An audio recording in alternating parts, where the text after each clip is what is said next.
now about him wanting to start his own football career and actually do that once he has his last race. I think actually is this month or next month. Really? And he's now training in Europe, trying to sign for a team. We got talking, and he loves PES. It was such a fast conversation. We flew out to Jamaica, scanned him, and as you saw from the trailer, looks fantastic. Has got his celebration as well. And it's huge for us because it's something. It's the first time that we've done this. We've had legends player before, but never a player outside of football, but is still connected to the sport. Swift, you're so excited. What are his stats? I gotta know. Like, what do you have? We haven't decided yet on the overall stat for sure. Right. But I can guarantee he'll be the fastest player in the game. Obviously, that would be crazy if not. Oh, sure, that's absolutely wild. So you got to actually hang out with him, like, while you're getting him to the game, or how did that actually go? I'm curious, like.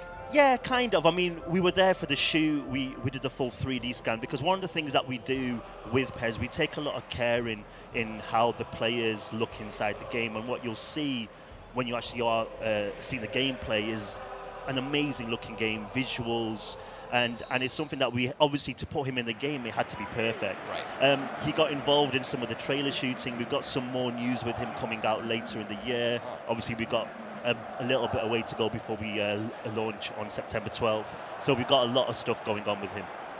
That's fantastic. Yeah. So what did he say when you first reached out to him for this? Do you know what? It was a mutual conversation. It was like, hey, who are you? Hey, I work on PES. Oh, yeah. Usain likes PES. Oh, we should get him in the game. We should get him in the game, and that was it. Done. That's it. Easy. And it was started from there, and it's a fantastic conversation because I know it sounds silly to say, but seriously, when you have endorsements and things, people know money is exchanged. But I guarantee you this: it was always secondary. That conversation about fee was always. It was more about, what can I do? Can I get in the game? How can I look? Can you make me look realistic? My physique, my celebration, all those things as well. Well, you've really opened a door here. Oh, yeah. Who's gonna approach you now? I hope everyone phones me and gets me on Twitter, and yeah, seriously. Oh, just got a goal as well there as well. Wow, fantastic. Whoever's playing backstage, nice job. Yeah. This is some live gameplay you've brought here. So what other changes can we expect in 2018? Well, I do want to say this is a world exclusive. This is the first time that we're showing the gameplay of PES, and it's a big moment for us as well because PES 2018 is the end goal for us after 3 years of hard work. So this is the first PES where you look at and you see the play, and PES 17, 16, 15, those 3 years had a fine link between them, but 18 is like cut from a new cloth. We've completely redone the visuals, the animation system, the physicality, the goalkeepers. It's such a crazy list of new features in the game. I think the main things for E3, because we announced the game back in May, where we announced all these new things, but for E3, obviously it's Usain Bolt. If you pre-order the game, you can use him in My Club. And the second thing, which is really important for us, is to improve the online. So we're launching an online beta, which is open for everybody. Open when? Open at the end of July. We're aiming for the 20th of July. Nice. Yeah, take notes. It's only it's only available for 11 days. It's on PS4 and Xbox One. Okay, set alarm for the notes you're taking. Again, we've not done this since 2011, so it's been a long time for the company, but we brought it back because we need to improve the online. And I think that's one of the weaknesses that we sort of need to fix and get ourselves stronger. Obviously, online is super important. Everyone plays online, so it's something that we're really focusing on. With online, we've got this whole new esports system with PES League, and we're bringing our new 3v3, which is our new co-op, into there. One really cool thing about PES League, which is our esports thing, is having the balancing stats as well. What that means is obviously you're seeing Dortmund against Barcelona. These teams are very strong, but maybe you support a lower division team. You can use them, go online, and use the same stats across the board. Oh, so that's cool. So you have to worry about, like, if you have a favorite team, just because their stats are generally a little bit lower, but you can still play your favorite team and be competitive on the game. Exactly. That's great. Yeah, and it's fair, and then it's about skill. Right. And I think that's what I think when it comes to true esports, you want that sort of level playing field, really. Over anything else, it needs to be fair. absolutely. You mentioned a 3v3. What can you tell us about that? Well, it's something that we were looking at mainly because a lot of our fans were asking for 2v2. And when we sort of look at what they really want, we wanted to add in a little bit extra. I mean, obviously with 3v3, you do see a lot of esports competitions with that sort of 3v3.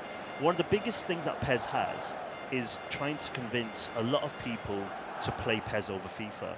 And we honestly feel that if you love the game, but all your friends don't, it's difficult for you to convince your friends. You want to sort of bring them with you and play together. And I think that's where it came from. And we've really focused. We've really focused on the game modes around the 3v3, where it has all the stats collected, how you perform as a clan, and you can also do really cool things like if you score a goal, there's some special 3-player celebrations that you can do together, which you can trigger as well, which is a lot of fun. So how is the player control, the in-game player control, broken down for 3 people in the course of one match?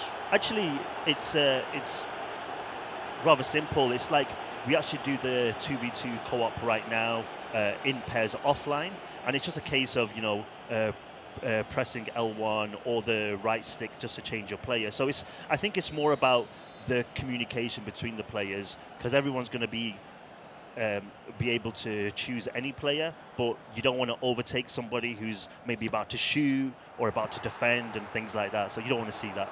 Wow, I would love to listen to the comms in those matches. Yeah, for sure. I mean, one of the most important things here that you're seeing, I do want to add, is the visual difference between last year is massive. And one of the big reasons why we actually got it here. So what you're watching, this is in daytime at the Camp Nou Stadium, which is the Barcelona Stadium, which is exclusively in PES.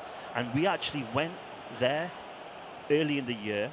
We actually took a full camera team, scanning team, and we scanned the full stadium.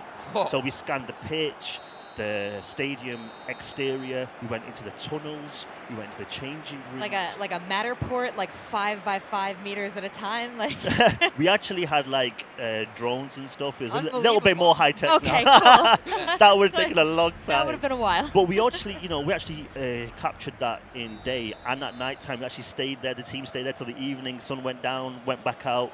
And redid all the lighting, all the shadow. How cool is that? It's fantastic work, and we've done that with Borussia Dortmund as well, who you're seeing here as well. So what we've done is a lot of work to make the game look fantastic. I talked about this whole 3-year difference. Yeah. This time is taken to create this masterpiece. We believe it's a masterpiece, and it's so much work that we had to do something where you just look at it and you compare it, and the game kind of sells itself. I mean, I'm here talking to you, but it really does sell itself. The movements are just so nice. I'm just looking at the leg movement and the kicks and just the way you're kind of like traveling around. I mean, it's just so well done. I'm so happy that you mentioned that. Sorry, please. What I was going to say is, every year we always add in a few hundred, motions. Right. But this is the first game where you're talking about thousands, and the reason is that we did something called base layer revolution, which is absolutely changing the core, so how you walk, how you turn, and things like that. Wow, it shows. Yeah, that was my question: is how many like points of data are used in each of these characters that they move? An insane amount. We have 150 editors worldwide, giving us stats, how the players move, how they should shoot. I mean, it's absolutely crazy. That's nuts, but it shows off.